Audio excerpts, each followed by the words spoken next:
आप सभी को जय मसीह की मेरे भाइयों बहनों। परमेश्वर के बहुत ही प्यारा वचन है कि उनका वादा किन किन लोगों के साथ रहता है। कैसे लोगों से परमेश्वर बात करते हैं, कैसे लोगों के परमेश्वर साथ रहते हैं। अगर आप भी जानना चाहते हैं तो इस वीडियो को पूरा जरूर देखिए, क्योंकि आचार्य विकास मसीह जो पास्टर जी हैं, बहुत ही प्यारे शब्दों के साथ बाइबल से बता रहे हैं। तो आप लोग इस वीडियो को पूरा जरूर देखिएगा। कुछ तुम प्रार्थना में विश्वास से मांगोगे वो तुम्हें मिलेगा। ये परमेश्वर का वायदा है और ये वायदा उन लोगों के लिए है जो परमेश्वर पर भरोसा करते हैं। ये वायदा उन लोगों के लिए जो परमेश्वर का आदर करते हैं। ये वायदा हर किसी के लिए नहीं है। God's promise is not for everyone. परमेश्वर का वायदा हर किसी के लिए नहीं है। परमेश्वर का वायदा उन लोगों के लिए जो उसकी नीतियों का आदर करते हैं। यद्यपि उसने जीवन सबको दिया है। बाइबल कहती है वो धर्मी के ऊपर अधर्मी के ऊपर दोनों के ऊपर प्रकाश देता है, भोजन देता है, लेकिन अपनी प्रतिज्ञाओं का जो भाग है वो केवल उसने विश्वास योग्य लोगों के लिए रखा है। उन ईमानदार लोगों के लिए रखा है जो उस पर ईमान रखते हैं, विश्वास करते हैं और उसकी योजनाओं को, उसकी नीतियों को समझने के लिए दिन रात, जैसा दाऊद कहता है, दिन रात वो क्या करते हैं, उसकी विधियों को मनन करते हैं।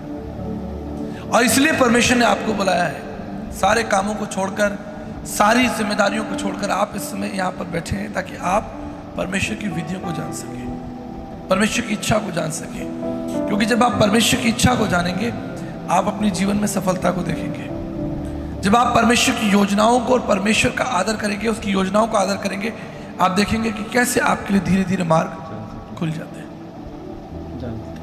आज मसीह समाज की सबसे बड़ी चुनौती क्या है कि हम परमेश्वर से सांसारिक सफलता मांगते हैं, सांसारिक वस्तुओं को मांगते हैं और उसमें कोई बुरा नहीं है। परमेश्वर ने वायदा किया कि मैं तुझे पृथ्वी की भी आशीष दूंगा और स्वर्ग की भी आशीष दूंगा। लेकिन मैं आपसे एक सवाल पूछता हूं। इमेजिन कीजिए, आप कल्पना कीजिए कि अगर आप आत्मिक रूप से अनुशासित नहीं हैं, if you are not right spiritually, अगर आपका जीवन, आत्मिक जीवन जो है वो ठीक नहीं है और परमेश्वर आपको संसारिक आशीषें दे दे या आपको संसारिक आशीषें मिल जाए, उसका क्या लाभ होगा? उसका कुछ लाभ नहीं होगा। क्योंकि बाइबल कहती है संसार और संसार की बातें नष्ट हो जाएंगी, लेकिन परमेश्वर का वचन और परमेश्वर का राज और वो लोग जो परमेश्वर पर विश्वास करते हैं वो अनंत काल तक बने रहेंगे। इसका मैं आपको एक उदाहरण देता हूं। आज 26 जनवरी आप सबको मालूम है, मैं बहुत डिटेल में नहीं जाऊंगा। जब भारत देश आजाद हुआ तो लोग खुश हो गए कि भाई अंग्रेज चले गए, हम सब खुश हो गए, बहुत बढ़िया, बहुत अच्छा जी। और पूरे देश के अंदर मैं सोचता हूं कि जो 16 अगस्त का अखबार छपा होगा, एक बड़ी विक्ट्री उसमें लिखी होगी, भाई आज 15 अगस्त है और देश आजाद हो गया, लोग खुश हो गए। सुनिए ध्यान से, बड़ा इंटरेस्टिंग आपको बताने जा रहा हूं। लेकिन उसके बाद क्या हुआ? कुछ सालों के बाद हमें कॉन्स्टिट्यूशन दे दिया गया। लोगों को इसके बारे में पता ही नहीं था कि कॉन्स्टिट्यूशन क्या होता है, व्हाट इज कॉन्स्टिट्यूशन। आम आदमी को इसके बारे में कुछ नहीं मालूम था। आम आदमी को तो केवल इतना मालूम था कि अंग्रेज चले जाए सब सुख हो जाएगा, सब अच्छा हो जाएगा। लेकिन जो बुद्धिमान लोग थे, जो देश को चलाने वाले लोग थे, जो देश का भविष्य तय करने वाले लोग थे, उन्हें मालूम था कि आजादी जो हमें मिली है इसका भी वो अर्थ नहीं होगा जब तक भारत देश के अंदर संविधान ना हो। और उसके बाद संविधान तैयार किया गया, उसमें कितने सारे अनुच्छेद लिखे गए, कितनी सारी डॉक्ट्रिन्स लिखी गई। इतने बड़े देश को चलाने के लिए सामाजिक व्यवस्था, अर्थव्यवस्था, राजनीतिक व्यवस्था, धर्म की व्यवस्था, मनुष्य का हक, न्याय, ना जाने कितनी चीजें उसके अंदर लिखी गई। अब लोग सोच रहे होंगे 26 जनवरी को जब कॉन्स्टिट्यूशन है, भाई ये क्या चीज है, इसका अर्थ क्या है, इससे क्या होगा, इससे क्या लाभ होगा। लेकिन आज आप जानते हैं कि अगर हमारे देश में कॉन्स्टिट्यूशन नहीं होता तो हमारे देश का स्वरूप क्या होता? कोई भी लाल बत्ती पार कर रहा होता, कोई भी आपके प्लॉट के ऊपर घर आपने बनाया, अगला व्यक्ति आता अपना बुलडोजर लेके आपके घर के ऊपर अपना घर बना देता, आप परेशान होते हैं। आपने अमरूद का पेड़ लगाया, 4 आदमी आए, वो अमरूद तोड़ के ले गए, आप किसी से कंप्लेन नहीं कर सकते। आपकी गाड़ी खड़ी है, 2 आदमी आए, आपकी गाड़ी उठा के ले गए। कोई व्यवस्था ही नहीं, कोई न्याय नहीं, कोई सामाजिक संतुलन नहीं, पूरे देश के अंदर हड़कंप। इसलिए जो बुद्धिमान लोग थे, जो संविधान के निर्माता थे, वो जानते थे कि इतने सारे लाखों लोगों को एक नेटवर्क में लाने के लिए, एक सिस्टम में लाने के लिए हमें संविधान की आवश्यकता है, और उन्होंने संविधान लिखा। और हम आज जानते हैं कि हमारा देश जो है वो किससे चलता है? संविधान से चलता है। ये तो बात हो गई संविधान की। Now we are talking about God's kingdom. हम परमेश्वर के राज्य की बात कर रहे हैं। ये तो भारत देश के राज्य की बात हो गई, लेकिन परमेश्वर का सिद्धांत या परमेश्वर की योजनाएं जो हैं वो सब देशों से ऊंची है, सब मनुष्यों के सिद्धांतों से ऊंची है। क्योंकि परमेश्वर तो पूरे संसार का, पूरे विश्व का परमेश्वर है, वो केवल भारत का थोड़ी है। उसे तो चाइना की भी फिक्र है, उसे तो अमेरिका के लोगों की फिक्र है, उसे तो इंडोनेशिया के लोगों की फिक्र है। ये पूरे 7 बिलियन जो लोग संसार के अंदर रह रहे हैं, इनको चलाने के लिए क्या शक्ति होगी, इनको मैनेज करने के लिए क्या शक्ति होगी? And that is faith. The country runs bye constitution, but the kingdom of God runs by faith. और इसलिए परमेश्वर का वचन हमें स्पष्ट कहता है, लूका उसके 1:37 में, दूसरा कुरिन्थियों उसके 5:7 में, रोमन्स उसके 10:7 में, इट्स ऑल अबाउट फेथ। जिस तरह हमारे देश के लिए संविधान जरूरी है, देश को सुचारू रूप से चलाने के लिए, व्यवस्था बनाए रखने के लिए संविधान जरूरी है, ठीक इसी तरह परमेश्वर के राज्य को बनाए रखने के लिए जो सबसे महत्वपूर्ण चीज है वो है विश्वास। बाइबल कहती है कि विश्वास के बिना परमेश्वर को प्रसन्न आप नहीं कर सकते। अगर आपके अंदर परमेश्वर के प्रति विश्वास नहीं है और आप उसके लिए ऑफरिंग भी लेकर आए हैं, if you have something gifts for the Lord, कि मैं अपनी कमाई से कोई चीज परमेश्वर को ऑफर करने आया हूं, उसका कोई मतलब नहीं, उसका कोई अर्थ नहीं है। Because God moves by faith. और जब मैं विश्वास की बात कर रहा हूं तो मैं आपको बता देना चाहता हूं, विश्वास एक बहुत बड़ा विषय, इसमें अनुशासन भी आता है, इसमें धन्यवाद भी आता है। जैसे मैंने कहा, देश को चलाने के लिए एक अनुशासन की जरूरत है, परमेश्वर के राज्य में भी अनुशासन की जरूरत है। अगर आप परमेश्वर में विश्वास करते हैं तो मैं आपको विश्वास दिलाना चाहता हूं, आपका जीवन धीरे धीरे अनुशासित होगा और आप अपने जीवन में सब परमेश्वर की भलाइयों को देखेंगे। If you truly believe in him, अगर आप वास्तविक रूप से उसमें विश्वास करते हैं। आपको याद है, एक जवान व्यक्ति यीशु मसीह के पास में आया, वो धनवान था, उसने प्रभु के पैरों में गिरकर प्रभु से कहा, हे प्रभु, अनंत जीवन पाने के लिए मैं क्या करूं? कितना वैलिड क्वेश्चन है, कितना इंपॉर्टेंट क्वेश्चन है कि अनंत जीवन पाने के लिए मैं क्या करूं? तो प्रभु ने कहा कि भाई ये अपना सब कुछ बेच के मेरे पीछे हो ले। उसे विश्वास नहीं था कि अगर मैं अपना सब कुछ बेच के कंगालों को दे दूं और यीशु मसीह के पीछे चलूंगा मुझे क्या मिलेगा। लेकिन हम मसीह लोग जानते हैं, हम विश्वास करने वाले लोग जानते हैं कि अगर हमारा सब कुछ चला भी जाए तो भी हम विश्वास के द्वारा जीवित रहेंगे। हालेलुया।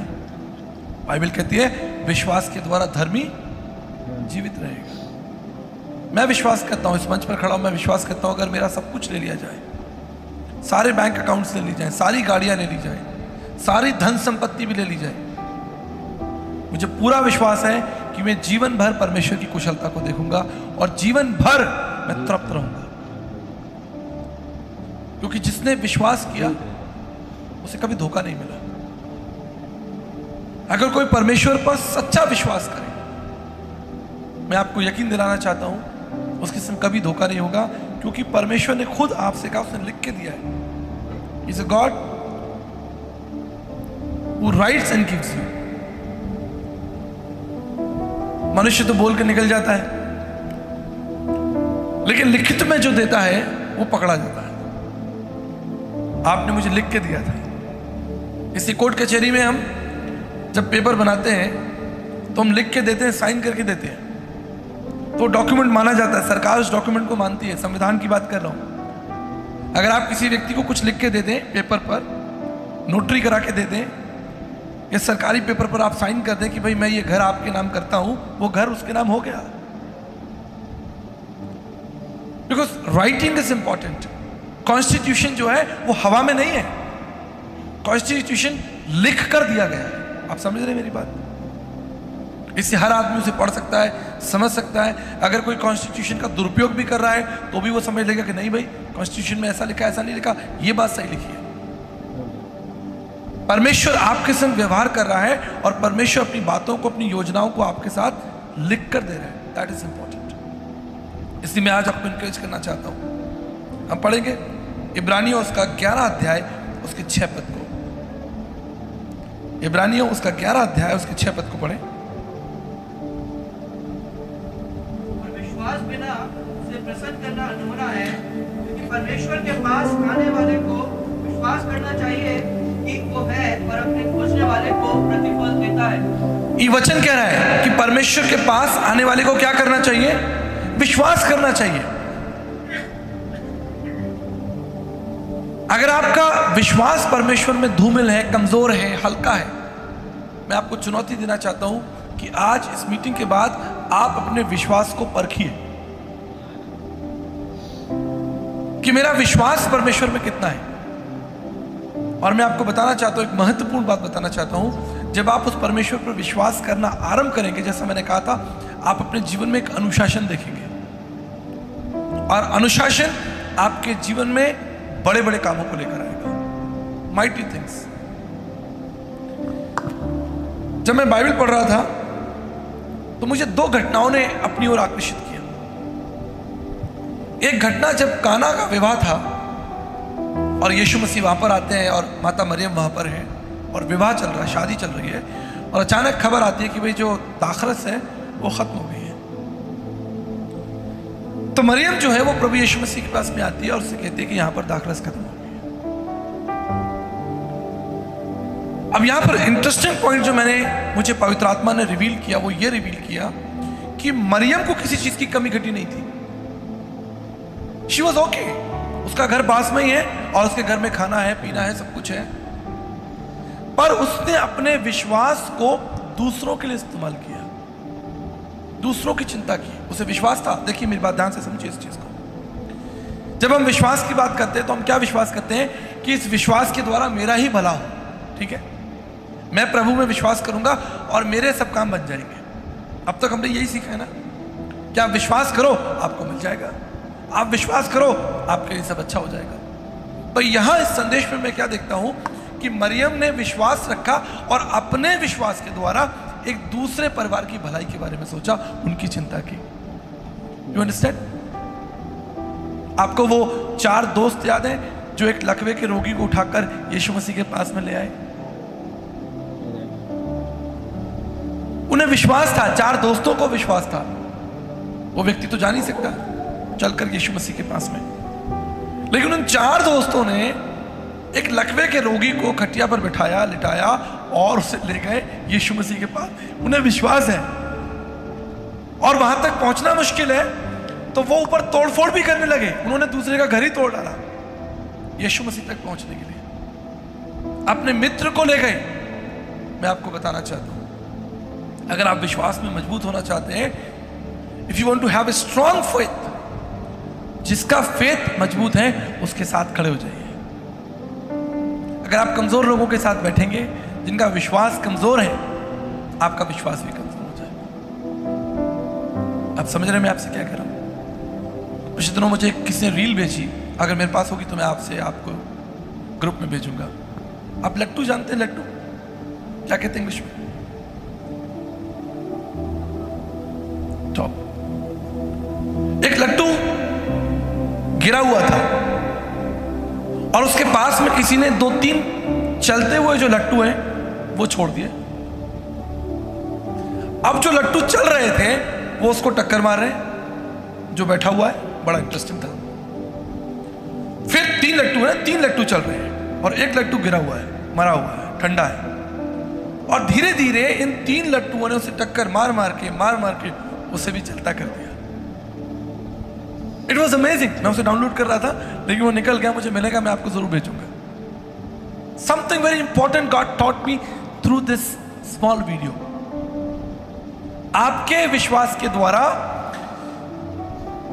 ये निर्भर करता है कि आपके मित्र का विश्वास कमजोर हो जाएगा या आपके मित्र का विश्वास बढ़ जाएगा। ये आपके विश्वास के द्वारा निर्भर है, संभावना है। मेरी बात ध्यान से सुनिए। आप सभी को कैसा लगा ये वीडियो कमेंट करके जरूर बताइए। आप सभी को जय मसीह की।